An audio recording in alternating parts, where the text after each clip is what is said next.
We are now live. Wonderful. Thank you so much. It is 5:05 p.m. I'm going to call the Wednesday, October 23rd Quality of Life Committee meeting to order. Can I please have a roll call? Counselor Castro, Presente. Counselor Garcia, Present. Counselor Faulkner. Here. Madam Chair. I am here and Counselor Chavez is on the way and will be here shortly and we will make note of when she arrives. Madam Chair, you have a quorum. Thank you.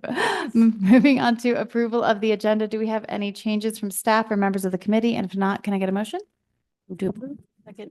Motion and a second. All those in favor say aye. Aye. Any opposed? Motion carries.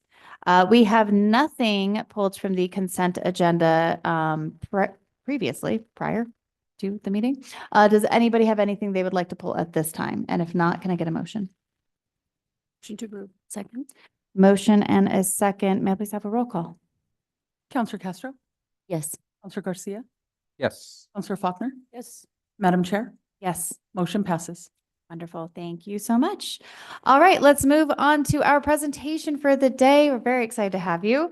We have Building Santa Fe's Domestic Violence Response, Layla Kelly, BAIS. I don't know what that stands for, LMSW. And then we also have Julie Sanchez, our Youth and Family Division Director. Is Chief Joy here today or no Chief today? And Chief Joy for when we need him, and I will send him a text right now. Can we get the TVs on if possible? Oh, they're on. Wonderful. I will hand it over to you. Thank you guys so much.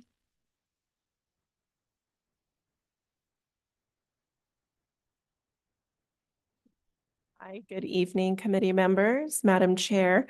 I'm Julie Sanchez. I'm the Youth and Family Services Division Director, and I am incredibly excited to speak to you about how my office, in partnership with the Santa Fe Police Department, are building a domestic violence response unit / program.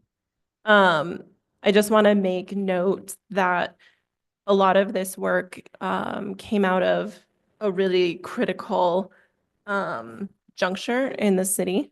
In 2021, then Director Kira Ochoa commissioned a report on youth and community violence, and we hired a consultant to write a strategic plan. And so a lot of this work came out of that strategic plan. One of the biggest key findings we had was that there's no comprehensive and coordinated effort to respond to domestic violence in Santa Fe.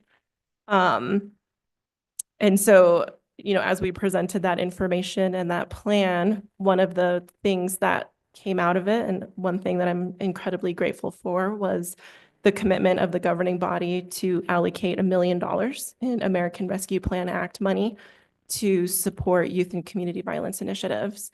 Along with that came a full-time position, which we are currently hiring for. And so in terms of this work, one of the things that's been incredibly amazing, and I wish Chief was here because I would give him the biggest shout out ever, because this work would not have been possible without the leadership of the police department. Everything from applying for the grant for supporting the work to basically giving us not necessarily a blank check, but the opportunity to communicate with the police department on any needs on how to address domestic violence. And so they are a key partner in this work.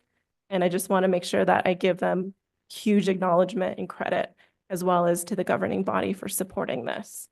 So one of our, again, current gaps in terms of our needs assessment that we did in 2021 was the data integration across service fields, coordination between legal and community organizations, ongoing support services, as well as workforce to provide those services. Oh, well, better always late. I'm just kidding. Welcome, Chief. Chief Joy, everybody. I don't know if you know who he is, but but again, this work could not have been done without the leadership in the Santa Fe Police Department. So that's this guy. And he's done incredible work in supporting this initiative, working closely with Layla, and then also connecting us to grant opportunities to fund this work. I'm going to go ahead and hand it off to Layla. She's our in-house domestic violence expert, and I'll give her the opportunity to introduce herself a little bit more formally. Good afternoon, everyone. I'm so happy to be here speaking on this topic. I'm really passionate about it. Anyone who knows me knows that I'm obsessed with this work, these ideas. You can't sit down with me for 5 minutes without me talking about something related to domestic violence. That includes my husband. So thank you, husband, for dealing with me. So I am a domestic violence consultant on this project. I spend the majority of that work really looking at the system, looking at what we're doing, trying to identify gaps, meet with community partners to collaborate on solutions. The other part of my work is I'm a direct service therapist with survivors of domestic violence. So I have 1 foot kind of boots on the ground in the community, 1 foot in the system to see how I might impact it. BAIS stands for Bachelor's of Integrated Studies. So I have an integrated studies undergraduate degree in psychology, criminal justice, and sociology, which was a heavy lift at the bachelor's level, but really prepared me for that master's level in social work, where I integrated all of those different views on the topic of domestic violence. So I've been doing this work, engaged in this work, both in direct service and at the academic level for about 10 years. Very annoying in that way. So as we move through the rest of the presentation, I wanted just to land in kind of what the web looks like. When we say there's gaps in the services, when we say there's a lack of workforce, when we say we need a multidisciplinary team, what are we really talking about? So this particular slide is really meant to show when a survivor is in their recovery journey, they are interfacing with organizations, people at all of these different levels. And so there isn't one necessarily flow of what that journey looks like. I really like to think of that more of like a flower or a sunburst, that at different times in their journey, they will be interfacing. So as we move through these slides, I'm going to invite you to think about, how all of these systems may or may not be working together in that journey. So the needs assessment identified those gaps, and then in the work, we've really nailed down with community partners and agencies the challenges. First and foremost, there's a workforce shortage in the different roles that we have. So specialized roles in terms of advocates, case managers, and forensic examiners are scarce, both in our sort of legal system, but also at our community organizations. That includes our vacant program manager position here at the city, crossing our fingers that we get that filled. It also, challenges also arise in terms of our fragmented response. So if we think about that web and we think about all of the different agencies and organizations that a survivor might interface with, when I say fragmented response, I mean they're not communicating with one another about that survivor. And so we have a lot of redundancy going on, and then a lot of gaps because we don't know what a survivor has or they don't have in terms of resources. And then there's also inside of those organizations a lack of resources, especially for survivors of domestic violence, and some of those co-occurring vulnerabilities that include homelessness, include anything in both the criminal and civil court systems, and substance use recovery, mental health support. There's a lack of resources inside those organizations as well. And, for many different reasons, we have a lack of prosecutorial success on the violent partner side. So when that web that I showed, it really highlights what a survivor's picture looks like. The violent partner picture looks a little differently. And so when we're hoping to take a criminal case from investigation to conviction and through to probation, there is also a separate web or a separate map. And I gave a handout. So it looks a little like this. It's a little more linear, but there are also fragmented response in that web that contributes to a lack of prosecutorial success in other words, holding perpetrators accountable.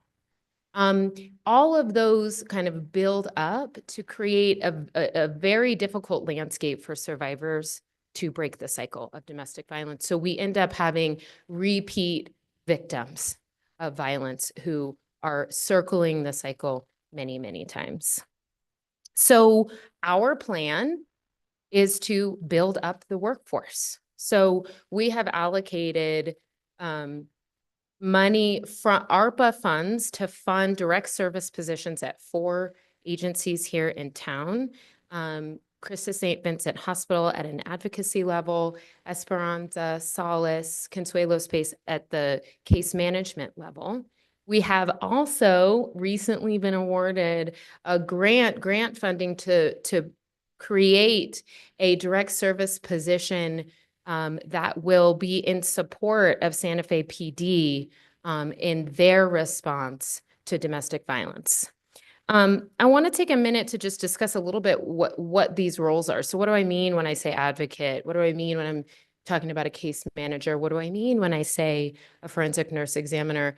These are different roles that are an intricate part of a survivor's journey, and they have different scopes of work, they have different qualifications, and they play a different part in that journey. They're all needed, all really needed. So an advocate is really there in a crisis moment. They're responding usually after a violent incident, and they are helping to emotionally regulate and stabilize the survivor during that crisis. And they serve as a bridge to ongoing community supports. Once that violent incident or that acute moment is complete, then the survivor needs ongoing support. They need follow-up with those service agencies. They need help getting some of those ancillary supports like income support or mental health or substance use treatment. And that really is the role of the case manager. And we have a deep gap in our service provision, especially our workforce, for that follow-up case management support, especially for those survivors who are not housed in an organization that is providing those services. So if they're not in a shelter somewhere, we really don't have follow-up case management support for those survivors. Now, a forensic nurse examiner is part of the role, and we currently have a SANE program, sexual assault nurse exam program. We are hoping to expand that program to include domestic violence forensics exams. Now, those forensics exams are different than sexual assault exams. They require different training. The work is different, and we currently don't have domestic violence forensic nurse examiners. So we are hoping our dream team would be to have 2 or 3 forensic nurse examiners. This is powerful. If we had these, this would be very powerful because we're able to offer not only medical support for survivors, especially in that acute crisis, but those forensic nurse examiners, what they collect, both forensically and the disclosures that they receive from survivors, become testimony that can be given in a court proceeding. And when we talk about increasing our prosecutorial success, a lot of that hinges on the evidence that we can provide our court system to prosecute those cases. And this could be powerful information to provide them. So our VAWA grant, our VAWA VOCA grant that we received is going to fund a position working with the police department at the advocate level. So they'll be able to provide support at that crisis intervention place and those referrals.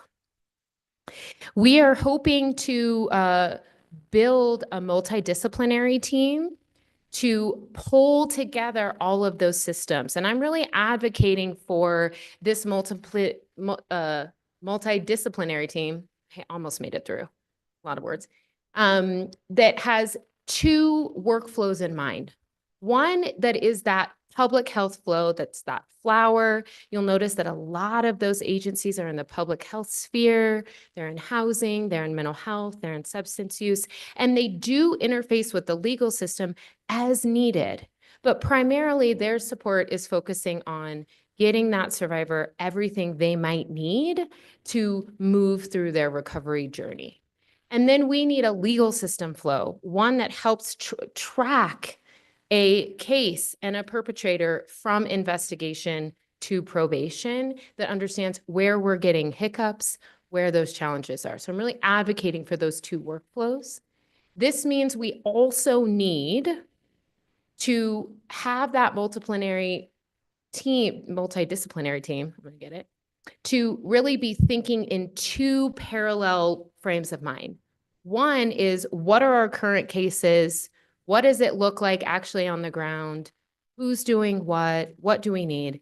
And one that is thinking systemically and saying what policies need to be in place within these organizations to make this flow run smoothly. Because right now, what we have is a response that is really leaning heavily on who we've got in specific roles and who they know. And so when they leave that role, all that knowledge, all those relationships go with them. And in some ways, so does that connection. So we really want to make a system out of that. I'm going to turn it over to Chief, because we also are able to up our technology game, especially in terms of prosecution. Hello, everyone. Happy to be here. So this machine, if you've heard me talk about it in any capacity, I've kind of done just brief kind of clips in these community meetings about what this is and what it may not be. So I think everyone is familiar with DNA and what it is, hopefully, because I'm not qualified to get into the details scientifically, but we've all seen Jurassic Park. But so particularly in violent crimes, we will process a scene and we will ideally get DNA from blood or saliva or touch DNA. If I touch this thing, there should be some remnants, touch DNA left behind on that. Right now, what we do is we collect it and we send it over to the state lab at DPS. Sometimes, if they're backed up or depending on their case volume, because they are responsible for basically the entire region of northern New Mexico. So we get in line. Sometimes, depending on the severity of the case, they might bump us up in line, or we just kind of have to wait, kind of depending on the nature of the case. Sometimes also Albuquerque will help us out when they get a chance. They also have their own lab, but this particular machine will allow us to have our own in-house DNA machine to do one-to-one comparisons. It's not hooked up to CODIS, which is the national database of DNA, like repository, but that the potential for it to be is coming. And if and when we get there, then the cost of this machine will go way up. So the goal was to get it as quickly as possible. But what it will allow us to do with what we have now is to do a one-to-one comparison. So if we have a suspect and we have enough probable cause based on witness statements or surveillance or any other kind of mechanism to build PC, and we have the collected blood DNA or print touch DNA, and we can do a warrant to do a one-to-one comparison from the scene directly to the suspect. And what this machine allows us to do also is it's not dependent on anyone else's lab or caseload or the severity of the crime. This is something that we can use for property crimes, for obviously any violent crime, but this particular tool would be pretty amazing in how it would help us bring justice to victims of all kinds here for us. Sorry, I'm gonna break it.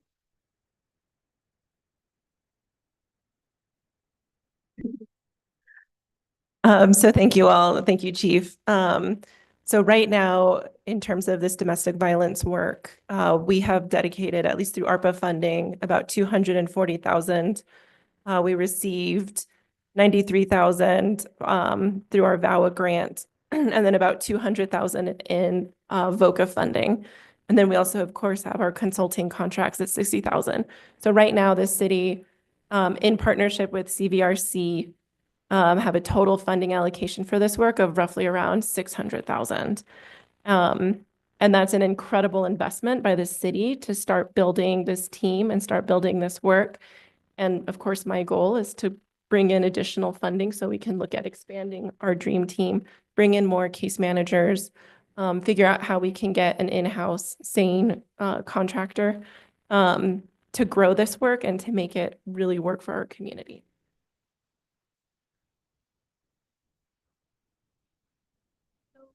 Our next step is we're really in the throes of trying to bring this vision to the community. So we've got our RFQs out there. We're in process of getting those finalized. Once that happens, we will start to really build this team, both in the community and here in the city of Santa Fe. So we are going to continue to advocate for more funding for our workforce. We're going to continue to support partnerships between the city and community organizations to increase their service delivery. This includes training, because if you think about that whole web, every single one of those organizations really needs domestic violence response training. If we think of try and leave all of the response up to one organization or one team, we're just never going to be able to do it, because the statistics say that 1 in 3 women, 1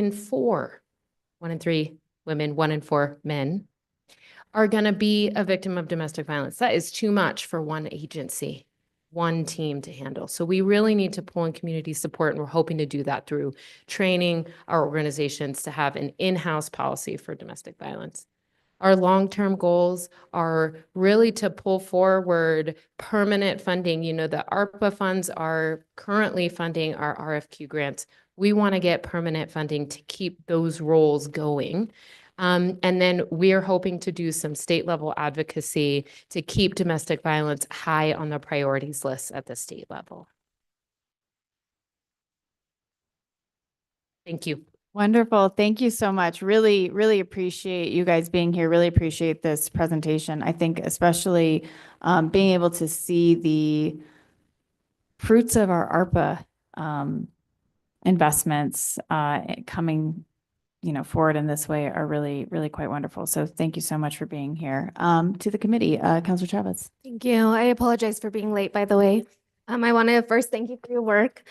So I work in public education. And so I have questions because I think that I know you, when I walked in, and I again apologize for being late, but there was a conversation about like the cycle, right? There's a cycle of domestic violence, but a lot of that had to do with the children involved. And I know in certain cases that I handle at a school level with situations like this, therapy is delivered separately. So like the parents receiving therapy and then the kids receive therapy. I just want to kind of dive into your expertise a little bit about, to me, that seems ineffective, because I feel like the children need to witness the healing of the parent that's involved. And I don't think that's stressed enough. There's this conversation about like, that I've heard of like, well, the kid shouldn't be exposed to that kind of conversation or healing, or, it's graphic. And I'm like, the kid was already exposed to it. And they really need to be able to process that with the parent in order to not repeat the cycle, because how they interpret it is very different from how the adult interprets it. But when they become adults, they're kind of in that situation of needing to be able to process it effectively. And they had a missed opportunity receiving therapy separately to know how to process that. And so I don't know if anyone's brought that up, but it's always been something that's been very shocking to me, and how that's handled, that therapy really is kind of watered down when the parent is involved and then processed separately from the parent that's the victim. Yeah, so with my city consultant hat on, I will say that we have there's another component of our violence response team that includes a really fabulous professional, Dr. Silva, who's working on our youth violence sort of arm of this. And she and I do collaborate together on how much these things overlap, and wanting to make sure that her supports in terms of the youth work also incorporate what we're doing at the domestic violence level. Now, I'm going to take off my city consultant hat and I'm going to put on my clinical therapist hat. And I'm going to say that you're absolutely correct. You know, when we think about domestic violence, often what comes forward most is physical abuse, and especially related in a legal system, we're thinking about events and crimes. Domestic violence is a complicated relational issue, complicated relational dynamic that involves other aspects of abuse, including emotional abuse, including psychological abuse, including financial abuse. And all of those things are occurring. It's the air that is inside the family system. So in one way to think about domestic violence intervention with the parents is that we're intervening after the fact. We're intervening after domestic violence already takes place. When we think about it at the kiddo level, we are preventing future violence because we do repeat what we see in our families. You know, one of the most pivotal psychological experiments was an experiment called the Bobo doll experiment, which was this experiment with a doll that had a weight at the bottom. And what they did was they modeled certain behaviors with that Bobo doll. And then they noticed that the kids would replicate what they saw the adults do. Now, what were the adults doing with the Bobo doll? Domestic violence. They were doing domestic violence. And so that really is a perfect example of how at the kiddo level, it's prevention. And so we do need to intervene in both ways, not just to talk about what might have been seen on the physical level, but really to work with how we understand how we relate to each other. How do we talk to each other? And I absolutely am in agreement and am advocating for interventions that bring that together and talk about that. That's wonderful. Because I see, like, I have a lot of my teenage girls that are in these relationships, and when I dig into the family, there's a history of domestic violence. I also think that as a city, we have to be responsible in communicating what it is. I'm a survivor of domestic violence. I would have never known, you know, being verbally abused, being emotionally abused was domestic violence. So you think nothing is wrong, right? I feel like we kind of advertise the definition of domestic violence as physical. There's video that, like, we present these images of women with bruises on their face and blood involved, and we're distorting the definition of what that violence truly is. Yes. Because I feel like even more long lasting is the verbal and emotional abuse that takes place, but we don't talk about that. We don't advertise that. And I know when I went through my experience, I was young, and I would have really benefited from some type of advertisement, some type of public communication that included that as the definition of domestic violence. Yes. And I feel like we're doing a disservice because we don't do that. So I want to first thank you for mentioning those things, because that is more so what I see carried on in our children and our youth when they witness that is, you know, disrespect, which we know in a domestic situation is far more than disrespect. The youth allowing it because they see those conversations, and with emotional, for the public, if they have not experienced it, with the verbal and emotional abuse, it is so consistent, right? Like that aggression that turns into physical violence is more sporadic. It's rare in a domestic situation. What's present consistently and what youth is exposed to consistently is verbal and emotional displays that are completely inappropriate and that are breaking down a human being. Yep. And so two things, like I feel like really catching the youth and understanding how their adult role model or their parent processes that is very important in healing. But I feel like as a city, as a state, as a nation, dialing back to what causes, that very drastic end of domestic violence that is physical aggression, where we're having to call 911 because someone's life's in danger. Like, it starts with emotional and verbal abuse. Yes. We don't talk about that enough. Like, I have a lot of individuals that I know, and I know it, so I'm able to kind of talk them through it. But a lot of individuals that I have to talk to that are like, oh, this person's just, they just get mad sometimes and they say this, or yeah, they do this, like they're possessive or whatever it may be. And I'm like, that's where it starts, but no, it's silent. And the service providers are silent about it too, because we really want to respond when we're at this level. Yes. Yeah. And prevention really starts at this level when we start with the verbal and the emotional. So I would love to support any way I can, but really putting some communication out there where, a mom can be watching TV and realize like, oh, wait, this is abuse. Yes. And we don't have that. Yeah. So I would recommend, as a recommendation, and like I said, I would be completely honored to support it any way I could as somebody that has experienced it. The other thing I just want to touch on is the lack of resources. We've been having a lot of town halls in every single district around public safety. Something that one of our constituents said that was like beautifully said. It was like after a long town hall, he like raised his hand. He's like, you know what the issue is? We're not aligned. We're all doing the same services and we're meeting less people's needs because we're not aligned. Nobody is standing up and saying, let's sit at a table, let's assess what we're all providing to our community, and let's be strategic in how we provide that.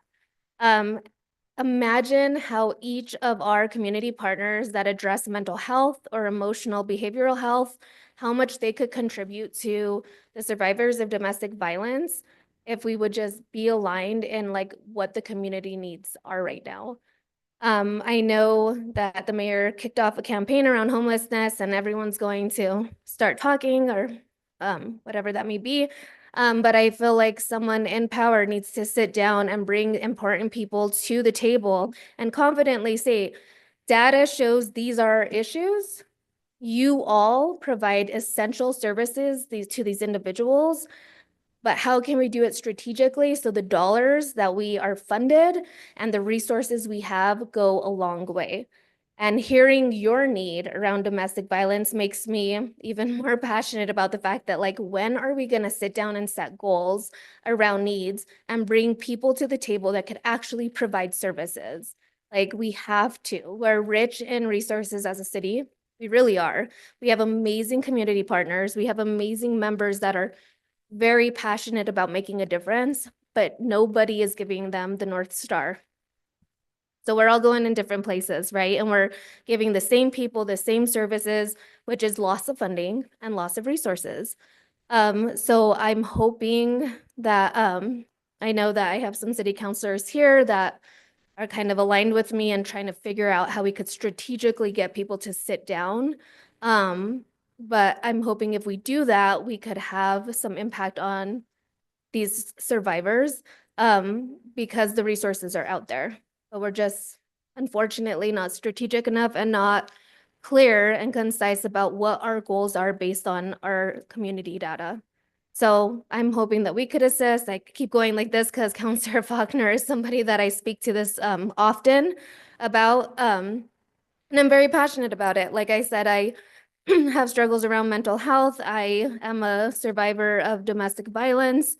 I, as an individual in the community, took just as long as everyone else to find providers. It is completely unacceptable. And we wonder why our suicide rate is high when we have individuals that are desperate for help and can't find it. It is disgusting and a priority that should be at the front of what every government agency is doing right now. So I want to thank you. And I'm hoping that city officials and government agencies actually step up to provide or to make this the priority it should be. You know, everything else could sit behind. If we have individuals suffering who are seeking, pleading, begging for appointments, and not getting them, that is a huge disservice. So I want to get your contact information after this, and I would like to partner in being strategic about how we could better support your cause. Thank you. Thank you. Here, here. Thank you so much, Counselor. Counselor Castro. Sure. Thank you so much. Thank you, Counselor Travis, for your comments. Thank you for the presentation, Leila. So I do have some questions in terms of like the breakdown and the technical resources that you're requesting and hoping to build on. Tell me a little bit more about your dream team and this multidisciplinary team. What are the RFQs looking like? Are you looking for more providers to take on case managers? Yeah, so the dream team is in some ways separate from the multidisciplinary team. So I'm going to just hold those and speak to them in separate places. The RFQs are really meant to respond to the lack of workforce in our community. So, we do have a lot of agencies that are providing services, and we don't have the people in those agencies to provide those services. That is true for many reasons. It's especially true for domestic violence work. It is extremely difficult work. The compassion fatigue, the burnout, it's real. And some of those reasons are, most of those reasons are at the systemic level. So for one thing, domestic violence advocates, case managers, they are paid kind of at the lowest rate for some very difficult work. So not only are they really responding to some of the deepest suffering, they don't have enough money to pay their bills and keep their personal life afloat. There's also a lack of training at all of the different levels about how to do this work in a sustainable way. So the RFQs, some of the things that are specifically written inside are to meet some of those challenges. One is that we were very intentional about the rates that we wanted folks to be paid for the work, and really wanting to set the tone for the community about how much this work is worth. That was really important to us. Also, in the RFQs were specific details around what training is required to do this work, what supervision support they'll get to do this work. And part of that is that the RFQs, the recipients will be called together to receive more training, more support together by this role. And so, yeah, we'd like more funding to get more roles in community to support that. You spoke a little bit about the support for service providers, and I mean, the numbers are staggering, right? 1 in 3. And so a lot of the service providers also tend to be female-bodied and probably have experienced trauma themselves. So how do we create networks? You mentioned a little bit, but what are some of you specifically laying out no policy-driven workforce support? So how can we better write policy to take that into account? Yeah, so a lot of it has to do with having clearly defined scopes of work at each of the different agencies that are providing services. Because one of the things that happens is that if you're an advocate or if you're a case manager and you're working with a survivor of domestic violence, you end up being a housing expert, a mental health substance use expert, a safety expert, and that's too much to hold. And we have those experts in the community. So a lot of those policies are around how do we operationalize the work together so that everyone is within their scope of work and leveraging the expertise at each organization. So the policies that we're inspired to create together really work to smooth that flow. Perfect. So it sounds like we're on the right path. Thank you also very much. I see the floor. Thank you so much, Counselor Castro. Counselor Garcia. Thank you, Madam Chair. Thank you, Leila and Director Sanchez and Chief Joy for this update. I really appreciate it. Did have a question in alignment with in regards to Counselor Chavez's comments regarding specifically focusing around the children that are traumatized due to domestic violence. So will there be services provided to the youth, not solely to that direct victim? Because as you know, it's a ripple effect. It not even only affects children, but it affects additional family members as well. Yeah. So where does the support end? Is it going to solely be with that direct victim, or is it going to be a much more holistic support system? Yeah, Julie, I'll also pull you in. So, you know, Dr. Silva, who is our youth violence consultant, she and I collaborate on what pulling in youth supports would look like. In terms of the RFQs, the extension of the services depends on the agency where they are housed. So at Esperanza and at Solace, their part of their work is with kiddos. And so those services will extend to kiddos. And so we would love to fund more organizations that do in that RFQ style that support kiddos as well. Currently, these current RFQs are going to be limited to the organization's scope of work, as well as collaborating with Dr. Silva in her youth violence work specifically. Gotcha. Thank you. So we're kind of limited just to the pool of resources available. And I think that's where building the capacity of the infrastructure is critical. And where I'm not going to wink at nearly a $600,000 investment, but there's much more of a need than that. And that kind of comes to your ask in regards to more resources. So one thing I've advocated for is, as we begin to look at expending some unanticipated GRT, I would highly recommend Director Sanchez and Chief Joy put in those requests. I've asked for all of the money to go to public health and public safety.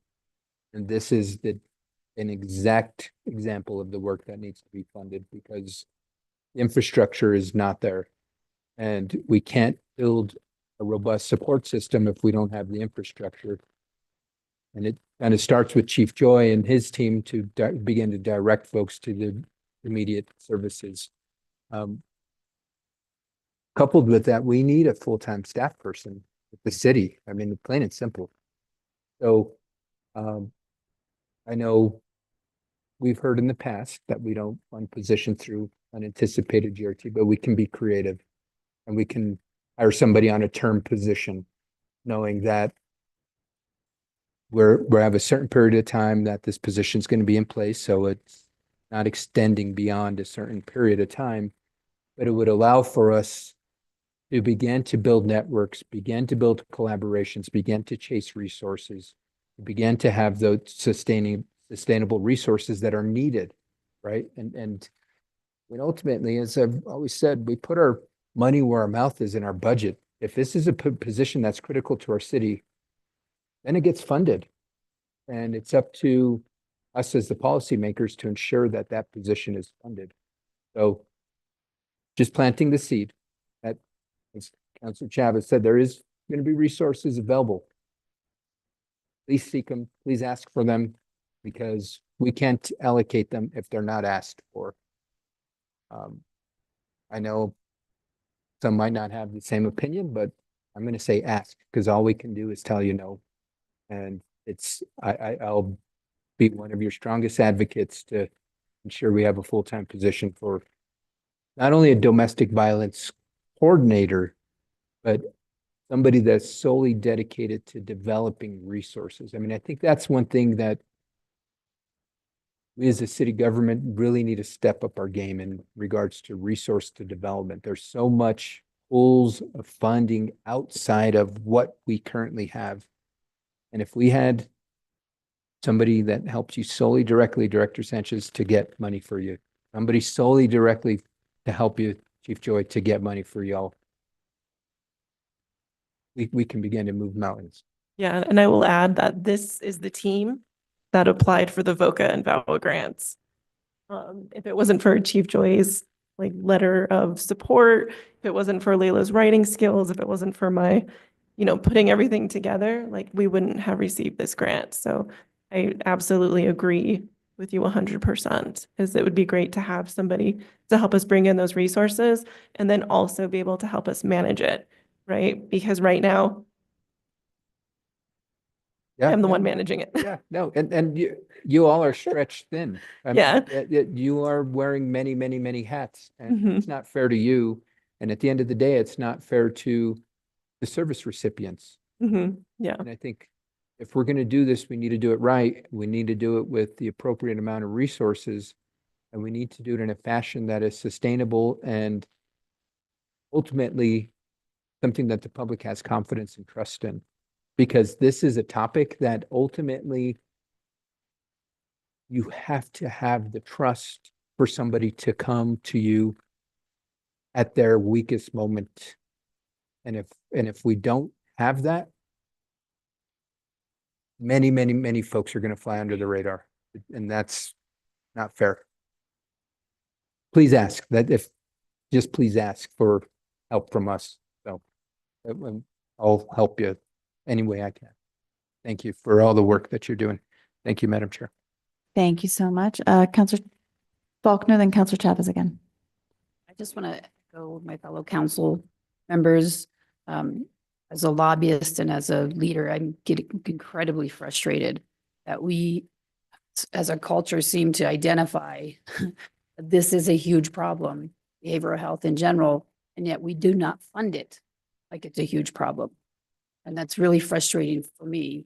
I lobbied under the Susana Martinez regime, and she stripped behavioral health down to like $1.5 million. And the state's been trying to catch up, but what that did is it created this huge vacuum. Like there's funding went dry everywhere, it seemed like after that. And so I'm frustrated with it as well, and I appreciate everything that you guys are doing. And if there's anything I can do also, I will champion this 100%. Thank you, Counselor. Counselor Chavez? I talk a lot around behavioral health, so I'm gonna apologize. These are the topics that I wish we had a full audience, because I don't think anyone understands the magnitude of the issues, which is unfortunate because we complain about so much. We complain about homelessness, we complain about drug use, we complain about so much, and nobody mentions the root cause of a lot of the issues. So it is frustrating for me because I feel like I understand. I just wanted to touch on the fact that unfortunately, I don't think that we can address the lack of resources at a municipal level. I'm sorry, I just have to say it. I don't think individuals understand consistency is key in behavioral health. People keeping providers is key. And the state of New Mexico has created a very competitive workforce in behavioral health. Because they have not created an equity in regards to incentivizing and creating these programs. Like education, behavioral health is very hard to keep people in. Secondhand trauma is a real thing. The reason why people stop teaching, the reason why people go to different states to service individuals is because of secondhand trauma. When we are a state in heavy need.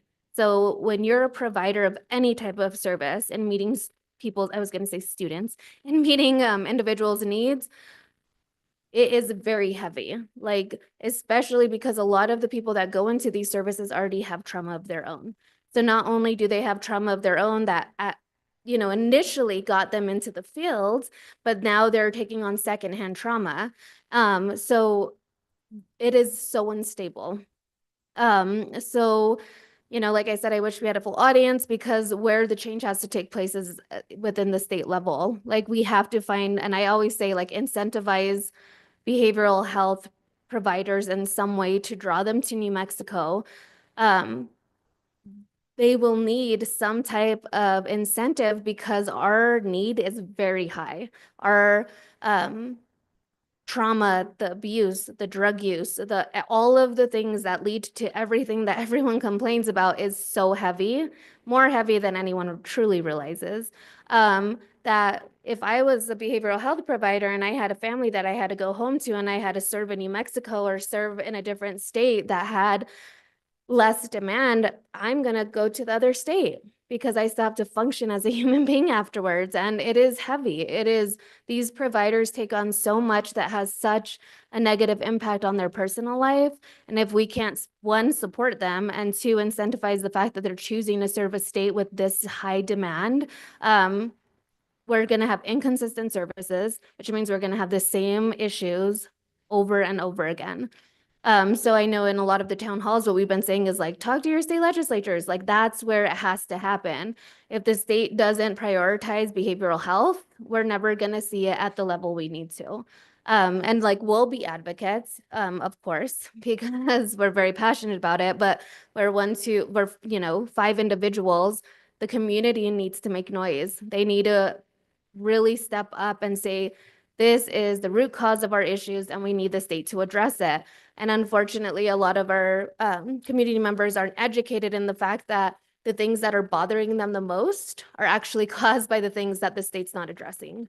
So I just wanted to say that I liked that you said, you implied that the work is heavy. Secondhand trauma is something that I educated my staff on because they would be like, God, I go home, I'm so heavy, like it's affecting my mental health. Of course it is. Like we are seeing things that a lot of community members don't have to see.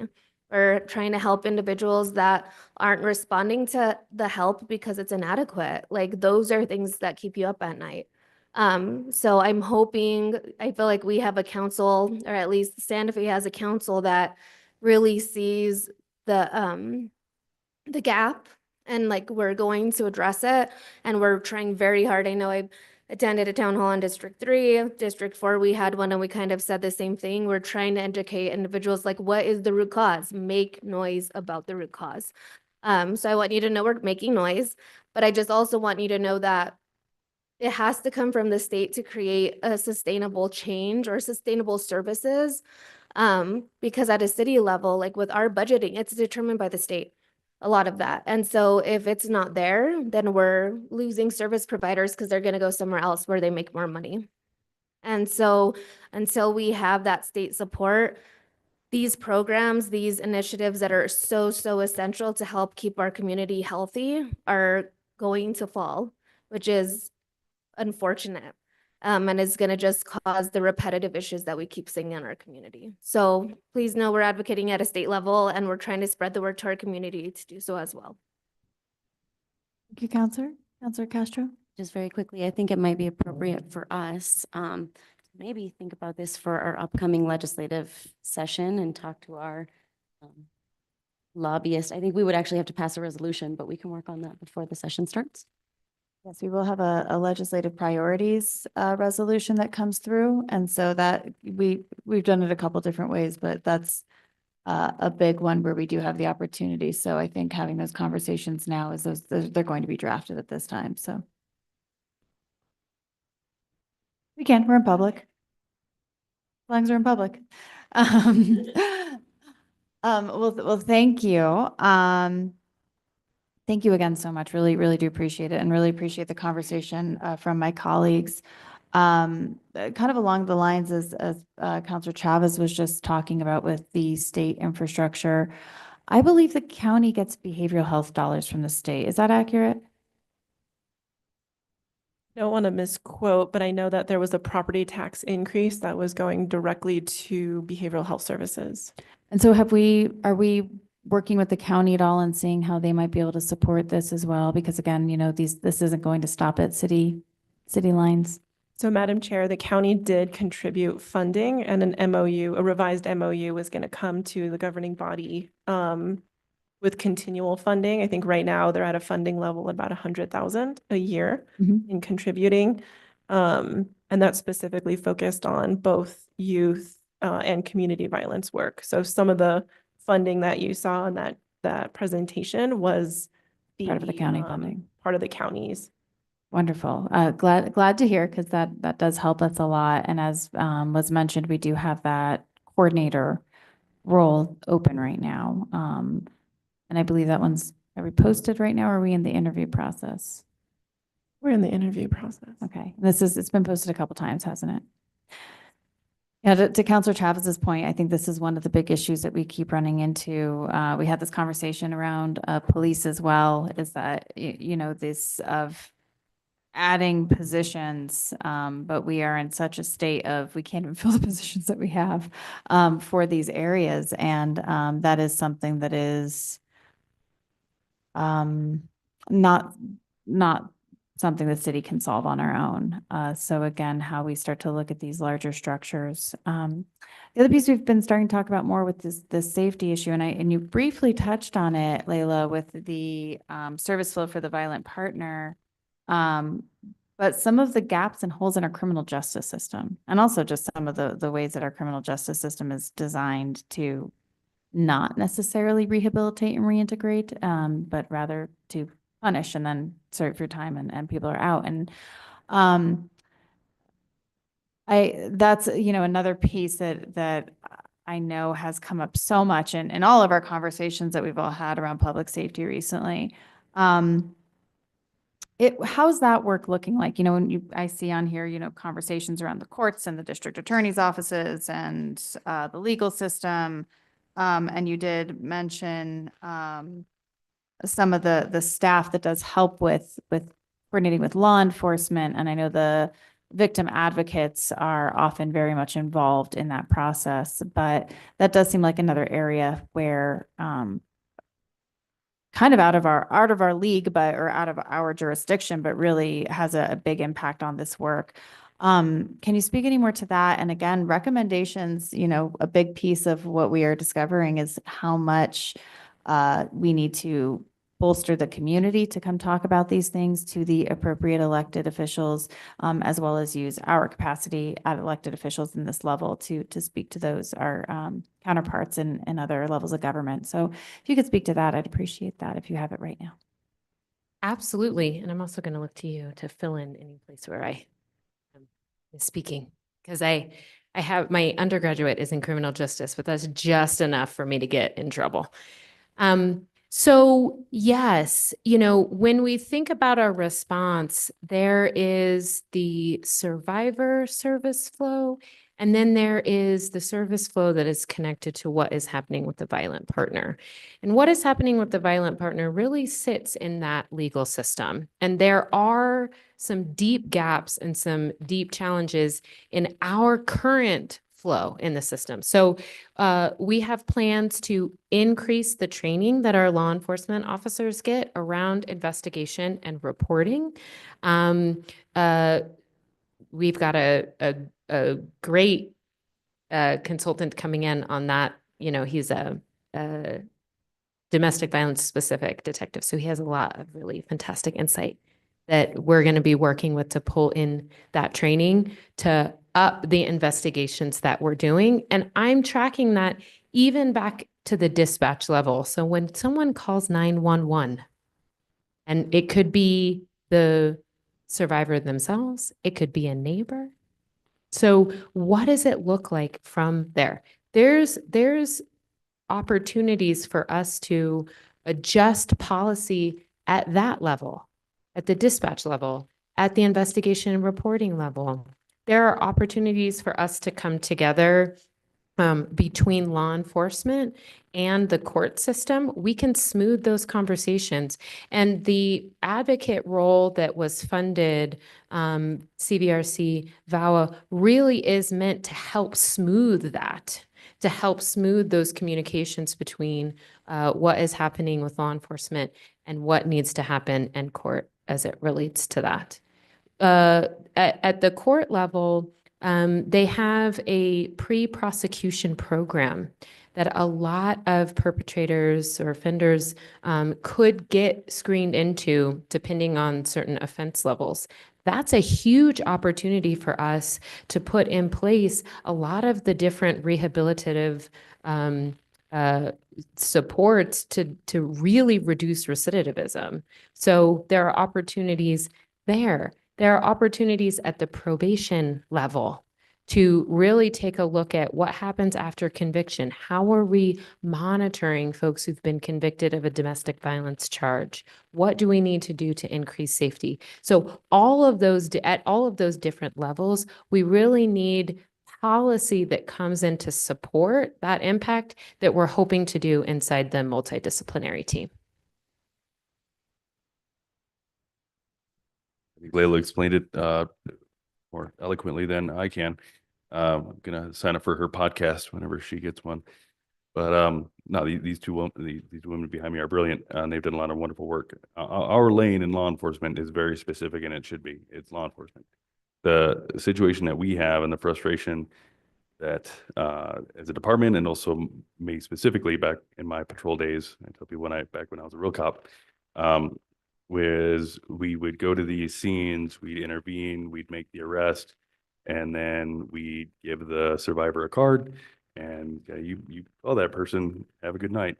And what we're hoping with this program, and we've tried it in different iterations over the past decade and a half or so that I've been involved in, where the best case for you keep saying breaking that cycle and getting these survivors into services and off into counseling and helping us on the prosecution level. And again, I've had cases where I've personally had to basically testify against the victim or the survivor and the suspect. And I've had cases that were lost because the survivor came in and didn't just recant, but absolutely changed her story altogether she made the whole thing up, and here we are. So they need to drop the charges. And I can't say that would be necessarily eliminated by something like this, but I feel like it would be lessened to a much greater degree when we have someone that we can do that warm handoff. Not only here's a card, you get a hold of that person, but here's this person. This person is going to help you now answer your questions, kind of give you the next steps, and be in contact with you through the process of kind of what to expect and what this is going to look like. So for us, and if you ever hear me doing my rambling in public safety with Counselor Chavez, when we talk about the arrests and charges for any specific crime, broadly speaking, 50% or more of our assaultive charges, so assault, battery, those things are related to domestic violence month to month. And that's just arrests. So when you look at call volume, it would be more than that. So this type of service and these programs and the people who do this work is incredibly important. And I've also thrown my support behind some sort of legislative state concepts like they did with law enforcement, trying to do incentives to do it for behavioral mental health and trying to incentivize and retain these types of workers. Well, thank you both. Really do appreciate it. And do appreciate this work. It really does speak to, as we've been talking about the, community health and safety and what we were looking for. This is the precise work that when we started to look at the spectrum from community health into PD and fire and how those are interconnected, that we were hoping to see. And so seeing you all bring this collaboration forward is really, really encouraging, and really want to express my appreciation for being trailblazers here and moving us forward. So thank you all so much. Looking forward to getting more information, as things progress. I'm sure we'll be getting some more updates. Just have one more thing. Mr. Chavez. Any funding around behavioral health is super valuable. So I just want to drop that seed in there. If you have any idea of how we could get providers at the same table so that we're not duplicating services, please bring them to us, because honestly, we waste so much funding. Like, we talk about all this funding available, there's funding available, but there is so much duplication of services that funding is not going as far as it can at all. Like, bottom line, it is not. And it has to do with the fact that we need to align services more. So if you have ideas how we can do that so that the funding that we do receive goes further and helps more individuals, please loop us in. I would love to be part of that conversation. And I just wanted to touch on that because I know funding keeps being brought up, but it's not being spent in a strategic way at all. And it's not because of anything we're doing wrong. It's just that everyone's trying to do something right and we're over servicing the same people over and over again. So please collaborate with us if you are willing. Thank you. Then one more thing I wanted to add of note, bringing up Counselor Chavez's point around youth, is we're going to come back, different consultant, probably not PD, but we're going to come and talk about some of our youth work. So that'll be in the near future. We get it. January-ish, I believe, I think January, yeah. something like that. So Thank you for everything you guys do. wonderful. Well, thank you all so much. Really appreciate it. Moving along, we are at matters from staff. So I will hand it over to you, Director Hammond. Paul, do you have any matters today? Thank you. I do not have any matters to bring forth. Wonderful. Marcella, anything today? Matters from the committee? Matters from the chair. Our next meeting will be Wednesday, November 6th, and at 6:10 p.m. we are adjourned. Thank you, everyone.